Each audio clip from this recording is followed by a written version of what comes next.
Assalamu alaikum everyone. Welcome to the class. I hope that you all are fine and must be in great health. क्या students practice time के लिए ready हैं? कुछ different से sentences दूंगी मैं आपको, डिफरेंट सिचुएशंस को कंबाइन करेंगे और डायलॉग्स बनाएंगे. ठीक, so write a dialogue now. Write a dialogue. Write a dialogue using present continuous tense. ठीक है, आपने एक डायलॉग लिखना है, प्रेजेंट कॉन्टिन्यूअस टेंस को इस्तेमाल करना है. 4 से 5 डायलॉग के सेंटेंसेस भी मुझे बहुत हैं, पर ये 4 से 5 डायलॉग कैसे होने चाहिए? फॉर एग्जाम्पल, स्पीकर नंबर 1 और speaker number 2. Speaker number 1 and speaker number 2 and speaker number 2. ठीक है, 2 स्पीकर्स हैं, आपस में बात कर रहे हैं. किस बारे में बात कर रहे हैं? फ्यूचर प्लानिंग के बारे में बात कर रहे हैं. ठीक है, maybe they are moving somewhere, वो कहीं मूव करने वाले हैं. ठीक है, सो स्पीकर नंबर 1 हमारे मूव कर रहे हैं अब्रॉड. अब्रॉड, ठीक है. एंड स्पीकर नंबर 2 हमारे अपना एक बिजनेस स्टार्ट कर रहे हैं. Is starting a new business, starting a clothing line. एक क्लोथिंग लाइन शुरू कर रहे हैं पाकिस्तान में. ठीक है, आपने इन दोनों स्पीकर्स की कन्वर्सेशन को लिखकर बताना है. ओके, अब सिचुएशन क्या है कि ये दोनों रास्ते में एक दूसरे से मिले हैं. They have met each other, और अब वो एक दूसरे से हाल चाल पूछ रहे हैं आफ्टर 10 years. ठीक है, और वो एक दूसरे से पूछ रहे हैं कि तुम आजकल क्या कर रहे हो, फ्यूचर के बारे में क्या सोचा है, and all these things. So are you ready? क्या आपको लगता है आप ये एक्टिविटी कर पाए? I am giving you 5 minutes to do this activity. Very nice. Okay, यहाँ पे मैं स्ट्रक्चर लिख देती हूँ ताकि आप लोगों के लिए आसानी हो जाए. वैसे तो आई होप एग्जाम्पल से पता चल गया होगा, बट स्ट्रक्चर को एक बार डिस्कस कर लेते हैं ताकि गलती की कोई गुंजाइश ना बचे. सबसे पहले आप सब्जेक्ट इस्तेमाल करेंगे अपना. ठीक है, सब्जेक्ट के बाद आपने हेल्पिंग वर्ब यूज करना है, इज, एम और आर को. ठीक है, इज, एम, आर को एज अ हेल्पिंग वर्ब आप इस्तेमाल करेंगे. ठीक है, उसके बाद जो आपका एक्शन वर्ब है आप उसे प्लेस करेंगे, मेन एक्शन को. ठीक है, और उसके साथ आपने आईएनजी लगा देना है, ऑफ कोर्स, क्योंकि कंटिन्यूअस फॉर्म है. मैंने आपको स्टार्टिंग में बताया था हमेशा आईएनजी लगेगा, और उसके बाद एंड में आपका ऑब्जेक्ट आ जाएगा. इज इस्तेमाल होता है एक चीज के लिए, सिंगल चीज के लिए. एम इस्तेमाल होता है जब आप अपने बारे में बात करते हैं, माई सेल्फ के बारे में बात करते हैं. ठीक है, एंड आर इस्तेमाल होता है टू और मोर देन 2 थिंग्स के लिए, यानी प्लूरल्स के लिए. ठीक है, मोर देन 2 थिंग्स के लिए, 2 और मोर देन 2 थिंग्स के लिए. For example, I am meeting him after a long time. Long time. ठीक है, सो आई के साथ मैंने एम यूज करना है हमेशा. She is writing a letter to her father and they are playing. So depend करता है कि आपके सब्जेक्ट कितने हैं. एक सब्जेक्ट के बारे में बात करेंगे, इज इस्तेमाल होगा. मोर देन 1 सब्जेक्ट होगा, अगर आपका काम करने वाले शख्स ज्यादा होंगे तो आर इस्तेमाल करेंगे, और आई के साथ हमने एम यूज करना है. हमेशा आईएनजी फॉर्म ऐड करनी है. सो आई होप 5 मिनट में आप ये एक्टिविटी कंप्लीट कर पाएंगे. ठीक है, सो 5 minutes यू हैव पीपल. इस डायलॉग को आप कंप्लीट करेंगे. ओके, साउंड्स को प्रैक्टिस करते हैं. साउंड्स को प्रैक्टिस कैसे कर सकते हैं? सबसे पहले we need to understand this one thing, dear students, that our spoken English is divided into 2 levels. Okay, so all the alphabets A to Z, we have divided them into 2 sections. Part of them are our vowels, A, E, I, O, U, and the rest of them are consonants. Okay, अब क्या होता है कि जब भी हम कोई word pronounce करते हैं, कोई वर्ड प्रोनाउंस करते हैं, तो उसका एक स्पेसिफिक साउंड निकलता है. ठीक है, उस साउंड से हमारा लहजा बनता है, हमारी फ्लुएंसी बनती है. हमारे बोलने का तरीका, हमारी प्रोनाउंसिएशन डेवलप होती है, ठीक है। एज अ ESL एक्सपर्ट हम क्या करते हैं कि हम आपकी इन्हीं प्रोनाउंसिएशन को बेटर करते हैं और आपको एक फ्लुएंट स्पीकर बनाने में हेल्प आउट करते हैं, ठीक है। सो हम क्या करेंगे इस पूरी ट्रेनिंग में, हर क्लास में आप लोग प्रैक्टिस करेंगे साउंड्स को, ठीक है। और आपको जो प्रैक्टिस दी जाएगी घर में होमवर्क के लिए, उन असाइनमेंट्स को आप सीरियसली करेंगे and then you will be able to इंशाल्लाह improve your pronunciations, ठीक है।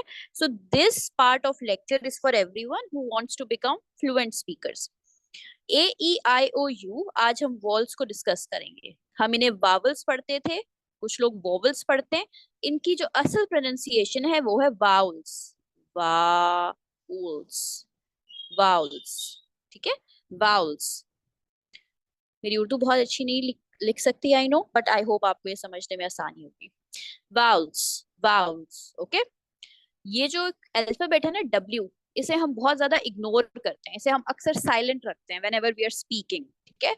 सो ये W अगर कहीं बीच में आ जाए किसी वर्ड के तो उसको हमेशा इग्नोर कर दिया करें। So it's vowels. AEIOU, अब इनको आपने A E I O और U की तरह नहीं पढ़ना। आज हम इनकी साउंड्स को चेंज करने वाले हैं। फॉर एग्जाम्पल इस A को हम I पढ़ते हैं, ठीक है, I, right? So the sound that you will be giving is I, okay? Example देख लेते हैं, एग्जाम्पल्स देख लेते हैं। सो हम सेंटेंसेस लिखते हैं। Sentence number 1,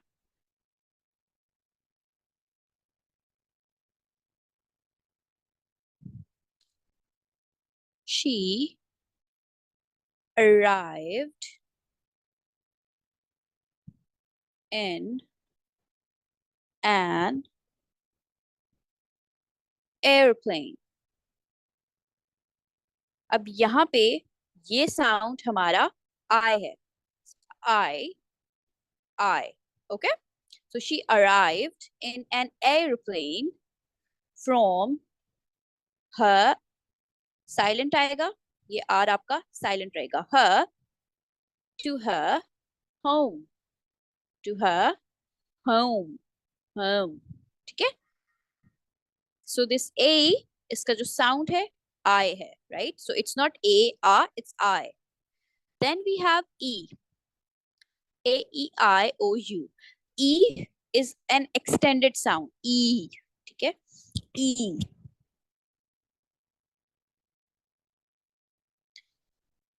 E, right? So it's E. जब भी आपने सेंटेंसेस में E को प्रोनाउंस करना है, you have to say it like E, okay? Then we have I-H, right? So hi, hi, hi. See the difference? Hi, hi. I am your instructor. Instructor. I'm your instructor. Try saying it, beta. Try saying it as well. I am your instructor. R silent है, ठीक है। साथ साथ में बाकी words भी आपको बता रही हूँ so that it will be easy for you to start pronouncing. Then we have this word ow. So it's not O, it's ow. Ow. Ow. Right? थोड़ा सा ह sound आता है in the end, right? Ow. I saw an owl. Owl. Okay? So it gives you a sound of ow. Then we have you. You.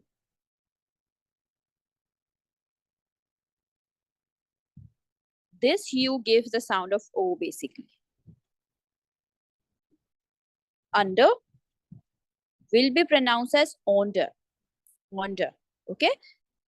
Under the table. The cat is under the table, not under the table, it's under the table.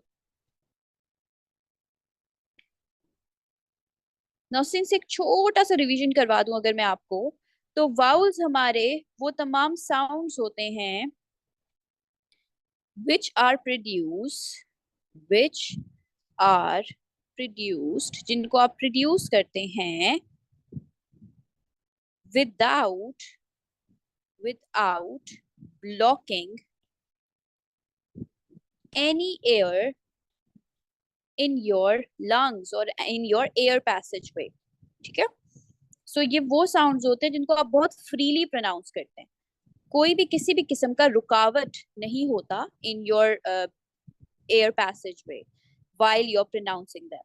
ठीक है, so without any obstruction or blockage in your passageway, in your air passageway. ठीक है, इसी वजह से आप लोग इनको प्रोनाउंस करते वक्त अपने लिप्स, अपने टीथ, ठीक है, और अपनी टंग को यूज करते हैं बहुत ही ज्यादा freely. So it's A E I I O U. ठीक है, so it's I E I O U. Getting the point?